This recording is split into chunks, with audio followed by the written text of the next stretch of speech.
Let's start first with what it's been like from the end of last season to the beginning of this season. Did you have things you wanted to work on to have the team have goals, have achievements, fitness goals, training and skills goals? Did you have things that you wanted them to accomplish before they came back for today?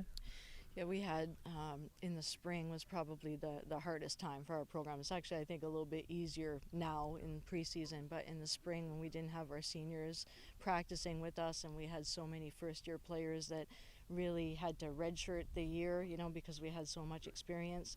And then, we come to the spring and our demands and expectations of those players, increase a lot. And um, there's no games and motivation basically for them other than thinking ahead at the fall. So our practices in the spring were hard, and a lot of development happened during that time. And it was frustrating, I'm sure, for the players to not always to work so hard and not always see maybe the results that because we didn't have games for them to really see it in. And I think that to see them now, in preseason and in the few practices that we've had so far, um, definitely I think the feeling for me is very different than it was in the spring. And maybe the expectations that we had for them in the spring was maybe worth it when it wasn't the crunch of the season to try to push them to get to that level. So yes, skill wise, experience wise, fitness wise, all those things that a first year player has to go through to continue to develop to be a stronger athlete for the second year. Then it's demanding and mentally draining on them, but they've done a great job. But as a coach, you're only going to push them as far as they can go. You're not. It must be nice to have the ability to have that depth and talent that you can push them to those expectations and demands. Yeah, it's always a balance because I think that's one of the challenges of trying to be like a top program or stay as a top program here and to have that drive and motivation to keep wanting to be there, season after season. But you don't do it here. I think, we have talent, don't get me wrong, but you don't do it here without the work and the commitment and, the desire that the players have to want to get to that level. It is all those traits that they have that make the program successful. Picked second in the America East behind Albany in the Eastern Division. Thoughts on that? Is that appropriate? I mean, Albany's a defending champ, and it was you two back and forth all last year. Yeah, I think just because the way the season ended up finishing, that probably when we do those polls, we always look at the results of the year before because we're not 100% sure. Teams will know that we graduated a big class, but they still won't know 100% what we're going to look like until the season starts. And we feel the same way about Albany.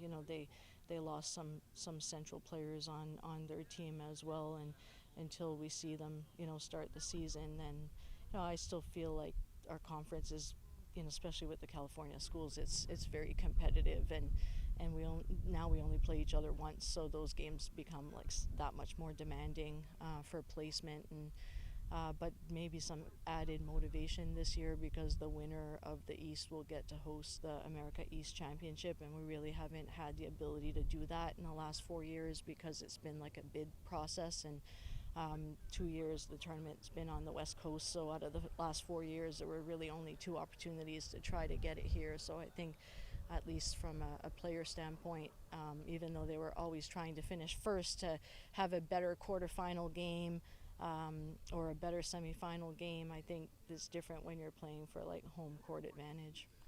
Going into your 13th season, is there a culture, and there must be a culture, for the program to continue the way it's done and to stay near the top of the conference and in the national polls? I mean, what's the culture that you want to have this team be a part of? Yeah, I think it's the closeness of the team and how they come together and how everyone on our team is important. And even though we might have some players that are more experienced than other players, we're not at the level to be able to only rely on those people. And everyone's role is important on the team. And Michelle's actually done a great job working with our team to make people, want to work for each other, and that's a big we're all, I think, hard workers, but the energy all has to be going in the same direction, and the excitement all has to be going in the same direction. And we do spend quite a bit of time, on culture and leadership to try to keep that going in the right way.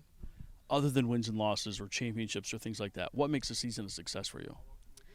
I think it's successful when, I mean, it has to be enjoyable, because ultimately, if, we're just looking at wins and losses and the players are not having a good experience while they're going through our program, then for me, that's not success. So ultimately, they need to leave after 4 years and have a good education and be able to look back and say that was the best decision that I made to be in that program. It might have been challenging at times, but it still was the best decision.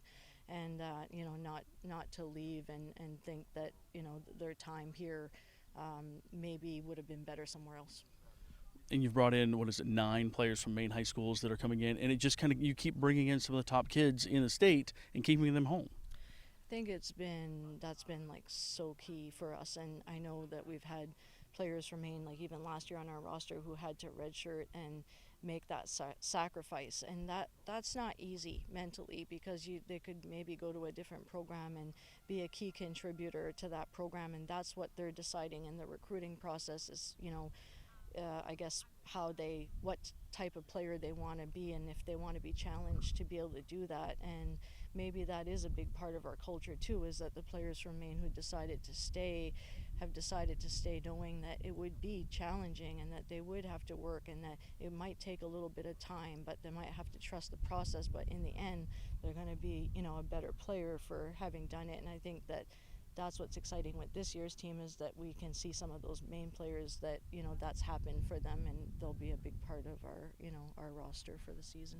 A couple practices in, are you guys where you want to be? Are you ready to go for the season opener? I mean, I think it's still too early maybe to say that we're where we want to be, because our 3 backs from last year were 3 senior players, and we didn't always have to pay a lot of attention maybe to those positions on the field, because they knew what they were doing defensively and they had that chemistry together, and they also knew on attack they were a big part of our attack, because the passing from the back forward can really make a difference in the outcome of the game.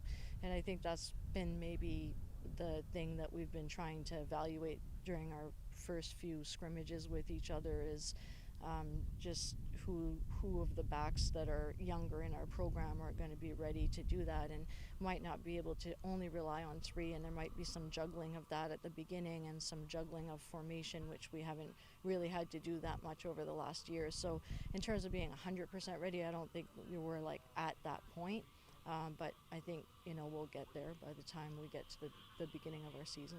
Well, thank you very much. Good luck. All right, thank you.